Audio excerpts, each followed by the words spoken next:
आज के वीडियो में हम जानने वाले हैं 2 किलोवाट हाइब्रिड सोलर सिस्टम के बारे में।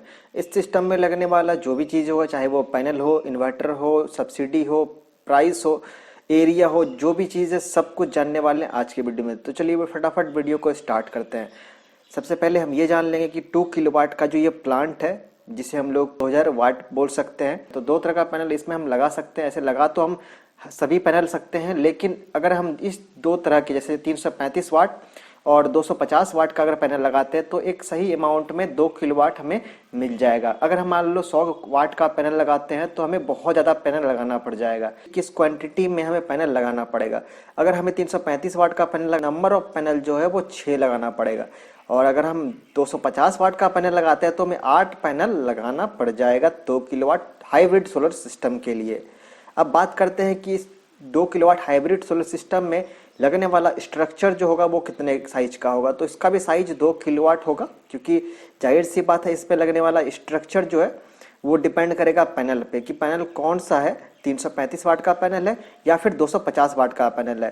250 वाट का जो पैनल होता है उसका लेंथ मतलब लंबाई जो होता है वो थोड़ा कम होता है, इसलिए हम इसमें 4 पैनल लेते हैं 1 किलोवाट के लिए, और 2 किलोवाट के लिए हम 8 पैनल लेते हैं।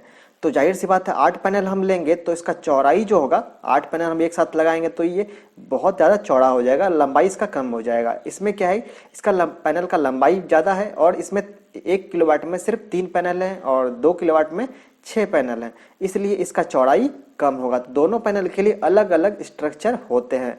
तो अगर आप ये पैनल लेना चाह रहे हो 335 वाट का, तो उसका होगा तो 2 किलोवाट का ही स्ट्रक्चर, लेकिन उसका साइज और शेप कुछ अलग होगा, और 250 वाट के लिए साइज एंड शेप कुछ अलग होगा। तो आगे चलते हैं। आगे हाइब्रिड इन्वर्टर जो हम यूज़ करेंगे वो 3 केवीए का। आगे चलते हैं कि नंबर ऑफ बैटरी इसमें कितना यूज होगा। जाहिर सी बात है कि हाइब्रिड सोलर सिस्टम है। हाइब्रिड में क्या होता है कि यहाँ पे ऑन ग्रिड और ऑफ ग्रिड दोनों का मिक्सचर होता है। इस केस में क्या होता है कि यहाँ पे बैटरी भी लगता है और इसमें ग्रिड कनेक्शन भी होता है, इसलिए इसका नाम दिया हम हाइब्रिड सोलर सिस्टम। तो इसमें नंबर ऑफ बैटरी जो होगा वो 4 बैटरी इसमें कनेक्शन करना होगा। दो बैटरी का आपस में सीरीज करके, और 2 सीरीज बन जाएंगे तो दोनों को पैरेलल करके इसमें कनेक्शन करना होता है। इसमें जंक्शन बॉक्स लगेगा, जिसे हम लोग एजेबी भी बोलते हैं। जंक्शन बॉक्स तो हालांकि पैनल के पीछे होता है, लेकिन जो इस सोलर सिस्टम में लगने वाला बॉक्स होगा उसका नाम है एजेबी, एरे जंक्शन बॉक्स। जितने भी पैनल से या जितने भी पैनल लगने वाले हैं उसमें जो स्ट्रिंग वायर होगा, जो वायर आके एक बॉक्स पे जुड़ेगा, उस बॉक्स में हम जो बोलते हैं उस बॉक्स को वो जंक्शन बॉक्स बोलते हैं। उसी में सब कुछ लगा होता है, एमसीबी, एसपीडी वगैरह उसी में लगा होता है। आगे चलते हैं हम लोग। डीसी केबल हमें ज़रूरत पड़ेगा, क्योंकि सोलर पैनल से बैटरी या फिर इन्वर्टर तक जो वायर आएगा वो डीसी केबल होगा। तो 30 मीटर वायर का लेंथ होगा डीसी केबल का, और इसमें एसी केबल भी लगेगा जो कि 20 मीटर वायर चाहिए होगा, क्योंकि 20 मीटर वायर रहेगा तभी तो हम इन्वर्टर से जो मेन सप्लाई जहाँ से हम लेते हैं, गवर्नमेंट वाला जो सप्लाई लेते हैं, वहाँ तक जो पहुँचाने के लिए हमें वायर चाहिए होगा वो एसी वायर होगा, अल्टरनेटिंग करंट वाला वायर। तो उसका लेंथ भी होगा 20 मीटर। फिर आगे चलते हैं कि इसमें कितना एरिया रिक्वायर होगा 2 किलोवाट सोलर सिस्टम के लिए। तो मिनिमम 150 स्क्वायर फीट चाहिए होगा, मैक्सिमम 200 स्क्वायर फीट चाहिए होगा एरिया। अगर आपके पास 150 स्क्वायर फीट भी एरिया है तो सफिशियंट है। इतने में सोलर पैनल जो 2 किलोवाट का होगा वो लग जाएगा पूरा स्ट्रक्चर। लेकिन अगर थोड़ा ज़्यादा एरिया रहता है, 200 स्क्वायर फीट के आसपास रहता है, देन क्या होगा कि अच्छे से साइड सर्वे करके प्रॉपर शैडो फ्री एरिया देख के ही हम जो सोलर सिस्टम लगवा सकते हैं इसमें। तो ये इसलिए हमें चाहिए होता है, ज़्यादा एरिया रिक्वायर होता है 2 किलोवाट के लिए। तो दोनों में से देख लो आप कितना स्क्वायर फीट आपके पास एरिया है 2 किलोवाट हाइब्रिड सोलर सिस्टम के लिए। आगे चलते हैं हम लोग कि इसमें कुछ एसेसरीज हैं जो मिलने वाले हैं 2 किलोवाट हाइब्रिड सोलर सिस्टम में, जैसे क्रम्पिंग टूल्स हुआ, अर्थिंग किट हुआ, एलए हुआ, ऐसे नट बोल्ट, ऐसे बहुत कुछ आपको मिलेगा। सभी जो मिलेंगे सेम इस जो हाइब्रिड सिस्टम का जो कॉस्ट होगा उसी कॉस्ट में सारा कुछ आपको मिलने वाला है। तो ये सारा चीज़ भी आपको मिलेगा। और एक बात खास बात बता दूं मैं आपको कि यहाँ पे हाइब्रिड सिस्टम है, जो है अर्थिंग लगाया जाएगा, तो अर्थिंग भी प्रॉपर होना चाहिए, मतलब अच्छे तरीके से अर्थिंग किया हुआ होना चाहिए। 2 किलोवाट हाइब्रिड सोलर सिस्टम है, उसका क्या प्राइस पड़ेगा? तो 2 लाख के आसपास आपको प्राइस पड़ जाएगा 2 किलोवाट हाइब्रिड सोलर सिस्टम का।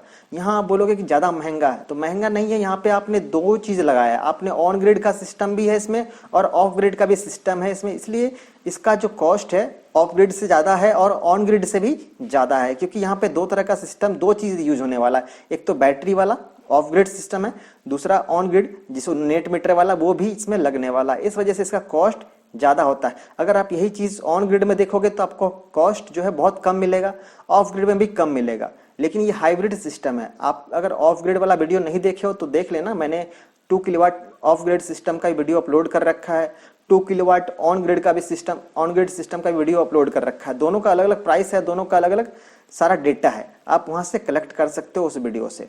फिलहाल आगे चलते हैं कि 2 किलोवाट हाइब्रिड सिस्टम जो होगा वो एक दिन में कितना यूनिट बिजली पैदा करके देगा। तो एक दिन में 8 यूनिट बिजली पैदा करके आपको देगा, जनरेट करके देगा। 8 यूनिट का मतलब होता है 8 किलोवाट, ये मिनिमम है। 8 किलोवाट से ज़्यादा भी दे सकता है, वो डिपेंड करता है कि आपने ये साइट सर्वे प्रॉपर करवाया है या नहीं करवाया है, आपने सही एंगल और सही डायरेक्शन पे पैनल को लगवाया है या नहीं लगवाया। ये सारा कुछ डिपेंड करेगा, कनेक्शन कैसा करवाया आपने, सारा कुछ डिपेंड करेगा कि आपने सोलर सिस्टम जो लगवाया है वो किस तरह से लगवाया है। अगर प्रॉपर बहुत अच्छे तरीके से होगा देन 8 क्या 9 से 10 यूनिट पर डे भी आपको मिल सकता है। हाइब्रिड सिस्टम में जो वारंटी होगा तो कितना होगा, तो होल सोलर सिस्टम का जो वारंटी होगा वो 5 साल का होगा और सिर्फ पैनल का वारंटी जो होगा वो 25 साल तक होगा। आगे हम लोग चलते हैं कि इस हाइब्रिड सोलर सिस्टम में क्या नेट मीटर जरूरत पड़ेगा। बिल्कुल आपको इसमें नेट मीटर का जरूरत पड़ेगा, नेट मीटरिंग होगा, इसमें नेट मीटर लगाया जाएगा आपको। मैंने बोला ना ये ऑन ग्रिड और ऑफ ग्रिड दोनों का मिक्सचर है, इसीलिए इसमें नेट मीटर भी लगा है और बैटरी भी लगा है, दोनों चीज इस सिस्टम में लगा है। तो यहाँ पे बात आता है क्या सब्सिडी में मिलेगा, तो बिल्कुल आपको हाइब्रिड सोलर सिस्टम में सब्सिडी मिलेगा। जिस तरह ऑन ग्रिड सोलर सिस्टम में सब्सिडी मिलता है उसी तरह और हाइब्रिड सोलर सिस्टम में भी सब्सिडी मिलेगा ऑन बेंचमार्क पे। बेंचमार्क क्या है, अब वो तो आपको बेंचमार्क वाला वीडियो देखने से पता चलेगा कि हाइब्रिड का क्या कॉस्ट है, कितना कॉस्ट पे कितना सब्सिडी मिलने वाला। क्योंकि यहाँ पे अगर आप 2 किलोवाट के लिए अगर 2,20,000 पे कर रहे हो तो क्या 2,20,000 पे सब्सिडी मिलेगा, नहीं, जितना बेंचमार्क होगा उतने पे ये सब्सिडी मिलेगा। तो ये आपको बेंचमार्क पता होना चाहिए, देन उसके अकॉर्डिंग आपको 30% सब्सिडी मिल जाएगा। तो आज हमने जाना 2 किलोवाट हाइब्रिड सोलर सिस्टम, इसका सारा डेटा हमने लिया, कितना एरिया रिक्वायर होगा, कितना पैनल लगेगा, किस साइज का लगेगा, सब्सिडी मिलेगा कि नहीं मिलेगा, कितना कॉस्ट होगा, सारा कुछ हमने जाना आज की वीडियो में। तो ऐसे ही इंटरेस्टिंग वीडियो आपको मिलते रहेंगे। तो अगले वीडियो में कुछ नए टॉपिक पे बात करेंगे, तब तक के लिए टेक केयर।